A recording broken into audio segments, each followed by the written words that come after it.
ನಾವು ಯಾಕೆ ಶಿವರಾತ್ರಿನ ಆಚರಣೆ ಮಾಡ್ತೀವಿ, ಅದರ ಮಹತ್ವ ಏನು, ಹಿನ್ನೆಲೆ ಏನು, ಈ ವರ್ಷ ಯಾವಾಗ ಶಿವರಾತ್ರಿಯನ್ನು ಆಚರಣೆ ಮಾಡಬೇಕು, ಹೇಗೆ ಮಾಡಬೇಕು, ಶಿವರಾತ್ರಿ ಮಾಡೋದ್ರಿಂದ ಶಿವನ ಕೃಪೆಯನ್ನು ಯಾವ ರೀತಿ ಪಡಿಬೋದು ಎಲ್ಲವನ್ನ ಹೇಳ್ತಾ ಹೋಗ್ತೀನಿ. ಕೊನೆಯವರೆಗೂ ನಮ್ಮ ವಿಡಿಯೋವನ್ನು ನೋಡಿ. ಪುರಾಣಗಳು ಹೇಳ್ತವೆ, ಶಿವ ಪಾರ್ವತಿಯರು ಮದುವೆ ಆದಂಥ ದಿನ ಮಹಾಶಿವರಾತ್ರಿ. ಶಿವ ವಿಷವನ್ನ ಕುಡಿದು ಪೂರ್ತಿ ಜಗತ್ತು ವಿಷದಿಂದ ತುಂಬಿ ಆಹಾಕಾರದಿಂದ ಇದ್ದ ದಿನ ಶಿವರಾತ್ರಿ. ಅದೇ ದಿನ ಇನ್ನೊಂದು ಘಟನೆ, ಬ್ರಹ್ಮ ಹಾಗೂ ವಿಷ್ಣು ನಾನೇ ಹೆಚ್ಚು ಎಂದಾಗ ಶಿವನ ಆಗಮನ ಆಗಿ ಬ್ರಹ್ಮನ ಒಂದು ತಲೆಯನ್ನು ಕತ್ತರಿಸಿ ಪಾಠ ಕಲಿಸಿದಂಥ ದಿನ ಶಿವರಾತ್ರಿ. ಶಿವ ಪಾರ್ವತಿಯನ್ನ ಮತ್ತೆ ಏಕೆ ವಿವಾಹವಾದರು, ಮತ್ತೆ ಶಿವ ವಿಷವನ್ನ ಏಕೆ ಕುಡಿದ್ರು, ಬ್ರಹ್ಮನ ಒಂದು ತಲೆಯನ್ನ ಕತ್ತರಿಸಿದ್ಯಾಕೆ, ಈ ಎಲ್ಲ ಕಥೆಗಳು ಶಿವರಾತ್ರಿ ಎಂದೇ ನಡೆಯುತ್ತಾ ಅದರ ಕತೆ ಏನು, ಹಿನ್ನೆಲೆ ಏನು ಅನ್ನೋದನ್ನ ತಿಳ್ಕೊಳ್ಳೋಣ ನಾವು.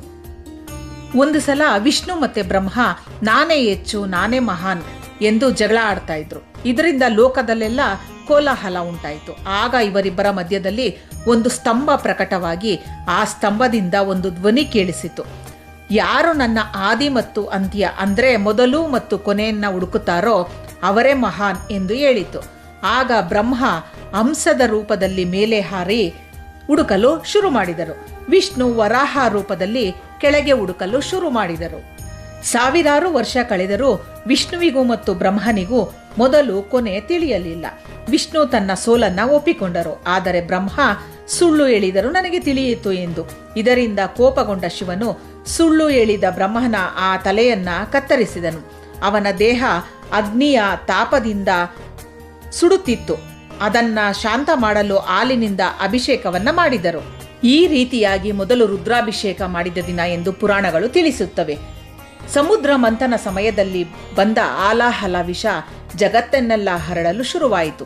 ಆಗ ಜಗತ್ತನ್ನ ರಕ್ಷಿಸಲು ಶಿವ ಆ ವಿಷವನ್ನ ಕುಡಿದರು. ವಿಷದ ತಾಪದಿಂದ ಶಿವನ ಶರೀರವು ಬೆಂಕಿಯಿಂದ ಉರಿಯತೊಡಗಿತು. ಅದನ್ನ ಶಮನಗೊಳಿಸಲು ದೇವತೆಗಳು ಇಡೀ ರಾತ್ರಿ ನೀರು, ಹಾಲು, ಮೊಸರು, ಎಳನೀರು ಇವುಗಳಿಂದ ಅಭಿಷೇಕ ಮಾಡಿದರು. ರಾತ್ರಿ ಶಿವನು ನಿದ್ದೆ ಮಾಡದಂತೆ ಭಜನೆ ಹಾಡುಗಳನ್ನ ಆಡಿ ಜಾಗರಣೆ ಮಾಡಿದರು. ಆದ್ದರಿಂದ ಇಂದಿಗೂ ಇಡೀ ಜನರು ಜಾಗರಣೆಯನ್ನು ಮಾಡುತ್ತಾರೆ.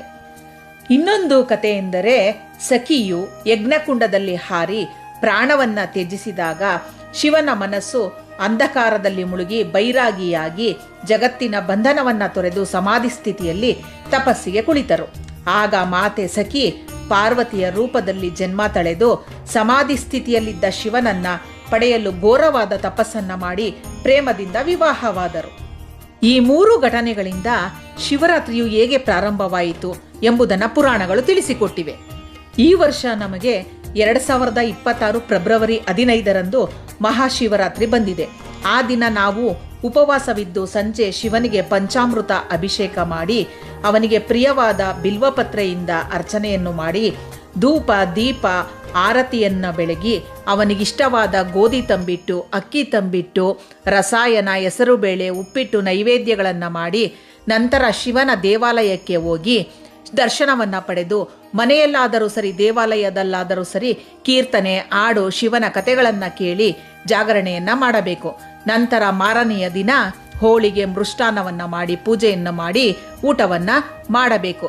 ಹೀಗೆ ಶಿವನ ಪೂಜೆಯನ್ನು ಮಾಡಿದರೆ ನಮಗೆ ಆರೋಗ್ಯ, ಸಂಪತ್ತು, ಕೀರ್ತಿ, ಯಶಸ್ಸು ಎಲ್ಲವೂ ದೊರೆಯುತ್ತದೆ. ಓಂ ನಮಃ ಶಿವಾಯ.